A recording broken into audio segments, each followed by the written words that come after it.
दोस्तों, monster legend world's एक ऐसी गेम है जिसे खेलकर आप जीत सकते हैं ढेर सारा पैसा और ढेरों कैश प्राइसेस।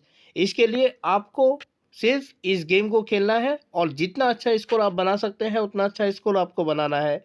इसके लिए आपको अपने मोबाइल में इस गेम को डाउनलोड करना है और गेम को डाउनलोड करने के लिए आपको कहीं भी जाने की ज़रूरत नहीं है, क्योंकि इसी वीडियो के डिस्क्रिप्शन बॉक्स में आपको मिलने जा रहा है मॉन्स्टर लीजेंड्स वर्ल्ड का लिंक। इसीलिए देर ना करें और अभी मॉन्स्टर लीजेंड वर्ल्ड का डाउनलोड करें और देखें, खेलें मॉन्स्टर लीजेंड वर्ल्ड को और जीते ढेरों कैश प्राइजेस और ढेर सारा पैसा। नमस्कार प्यारे बच्चों, बहुत बहुत स्वागत है आप लोगों का सिंपल एजुकेशन में। दोस्तों, आज की इस वीडियो में हम लोग बात करेंगे कक्षा 6, 7 एवं 8 की 23 फरवरी की रीडिंग कैंपेन की वर्कशीट नंबर 31 के बारे में। यह वर्कशीट इंग्लिश की है और इसमें हमें अकबर और बीरबल की एक किस्से के बारे में बताया गया है। तो सबसे पहले हम जानेंगे कि यह वर्कशीट हमें क्या जानकारी देती है और उसके बाद जो सवाल इस वर्कशीट में दिए गए हैं एक एक करके हम उन सवालों के जवाबों को जानेंगे। तो चलिए बिना वक्त जाए किए हुए हम लोग आरंभ करते हैं आज की इस वीडियो में कक्षा 6, 7 एवं 8 की 23 फरवरी की वर्कशीट नंबर 31 का अध्ययन रीडिंग कैंपेन की। The scholar's mother tongue adapted from Akbar and Birbal stories. एक विद्वान की मातृभाषा और इसे अकबर और बीरबल की कहानियों से लिया गया है। Read the story now, listen to it through the QR code given. इस कहानी को हमें पढ़ना है और साथ में जो QR कोड दिया गया है इसको स्कैन करके भी हम इस कहानी को सुन सकते हैं।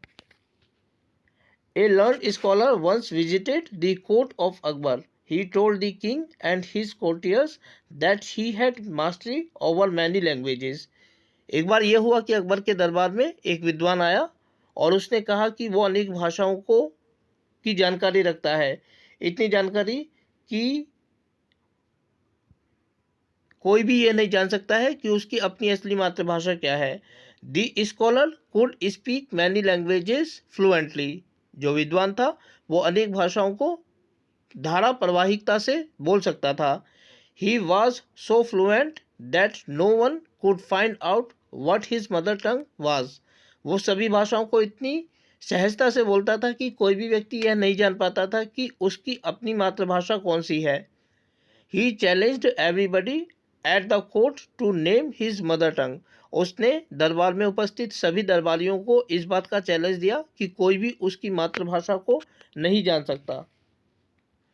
When everyone failed, the challenge was taken up by Birbal. जब इस चुनौती में हर व्यक्ति फेल हो गया तो चुनौती को बीरबल के द्वारा स्वीकार किया गया।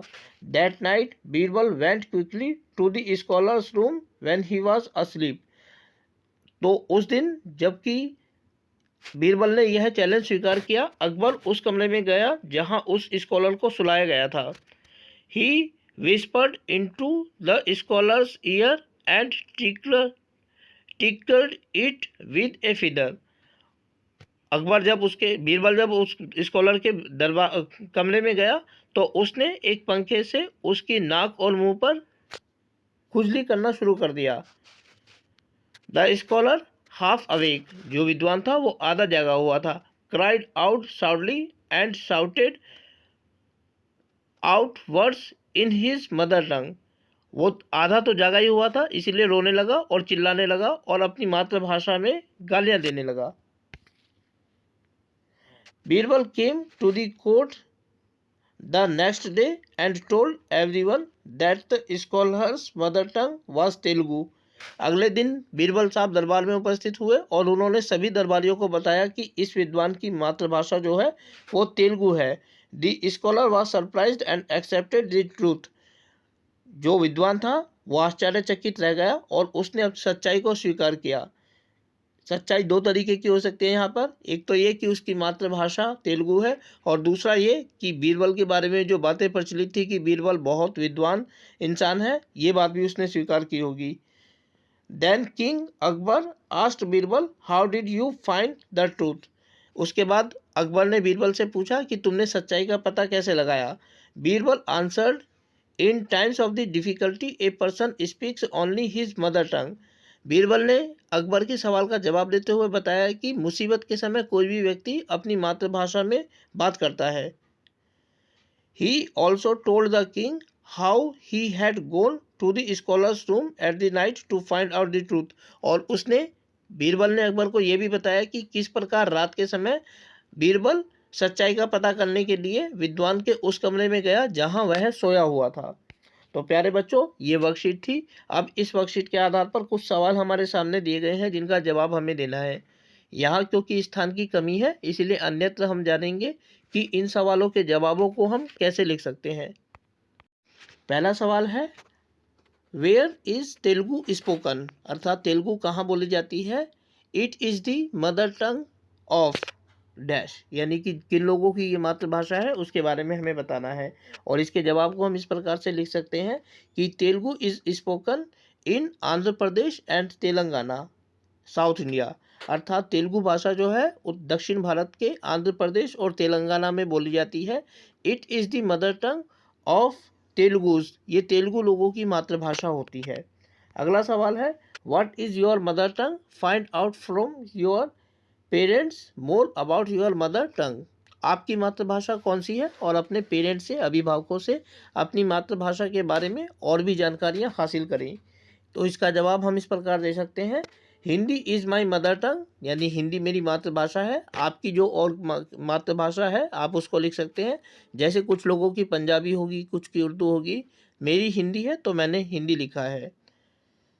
Hindi is my mother tongue, we don't get any formal education of our mother tongue to learn it and speak it fluently. हम अपनी मातृभाषा को सही तरीके से बोलने के लिए, धारा प्रवाहिकता से बोलने के लिए किसी भी प्रकार की औपचारिक शिक्षा ग्रहण नहीं करते, बल्कि इसको हम अपने घर में, आस पड़ोस में, मम्मी पापा भाई बहनों के साथ अपने जन्म के शुरुआती दिनों में ही बोलते बोलते सीख जाते हैं। तीसरा सवाल है, how do you get someone in your mother टंग।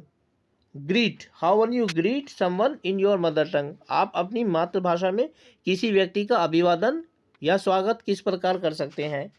तो इसका जवाब हम इस प्रकार दे सकते हैं, we say namaste, hello, Ram Ram and welcome to greet someone. आमतौर पर हम लोग अपनी भाषा में किसी का स्वागत करने के लिए नमस्ते, हेलो, राम राम कहते हैं और वेलकम कहकर उसका स्वागत करते हैं, अभिवादन करते हैं। अगला जो सवाल है, write down any two things from the story and find out what they are called in your mother tongue. Like feather is called pankh और पर इन हिंदी। तो आपकी मातृभाषा में इस स्टोरी से कोई दो शब्द चुनने हैं और बताना है कि वो शब्द आपकी मातृभाषा में क्या कहे जाते हैं। उदाहरण के लिए जो फेदर है उसको पंख या पर कहा जाता है हिंदी में। तो इसका जवाब हम इस प्रकार लिख सकते हैं कि स्कॉलर इज कॉल्ड विद्वान इन हिंदी। जो स्कॉलर शब्द है उसको हिंदी भाषा में विद्वान कहा जाता है। और सेकंड है, सरप्राइज्ड इज आश्चर्यचकित इन हिंदी। इसी प्रकार सरप्राइज को आश्चर्यचकित कहा जाता है हिंदी में। प्यारे बच्चों, एक सवाल और दिया गया है जो कि एक ऑप्शनल वर्क है जो आपको घर पर रहकर करना है। वो क्वेश्चन है, find out other Akbar and Birbal stories and read them out to your parents and sibling. Akbar और बीरबल की दूसरी कहानियों को आपको ढूंढना है और अपने अभिभावकों के साथ, अपने भाई बहनों के साथ उसको पढ़ना है या पढ़कर उन्हें सुनाना है। अकबर और बीरबल की कहानियों को पढ़ने का एक आसान सा प्लेटफॉर्म है गूगल, क्योंकि हम जानते हैं कि आजकल गूगल पर बहुत सारी जानकारियाँ, लगभग सभी तरह की जानकारियाँ उपलब्ध हैं। तो आप अकबर और बीरबल की किस्से कहानियों को बिना किसी बाधा के गूगल से भी पढ़ सकते हैं। तो प्यारे बच्चों, आज की इस वीडियो में हम लोगों ने बात की कक्षा 6, 7 एवं 8 की रीडिंग कैंपेन की वर्कशीट नंबर 31 के बारे में 23 फरवरी की। उम्मीद करता हूं कि आप लोगों को वीडियो अच्छी लगी होगी और साथ ही आप लोगों से अनुरोध करता हूं कि यदि वीडियो अच्छी लगी तो वीडियो को लाइक और चैनल को सब्सक्राइब जरूर करें। इसके अलावा आगे आने वाले अन्य दिनों में अन्य वीडियोस को देखने के लिए जुड़े रहें मेरे साथ मेरे इस यूट्यूब चैनल पर, जिसका नाम है सिंपल एजुकेशन। फिलहाल आप लोगों से विदा लेना चाहूँगा। वीडियो को देखने के लिए आपका बहुत बहुत धन्यवाद।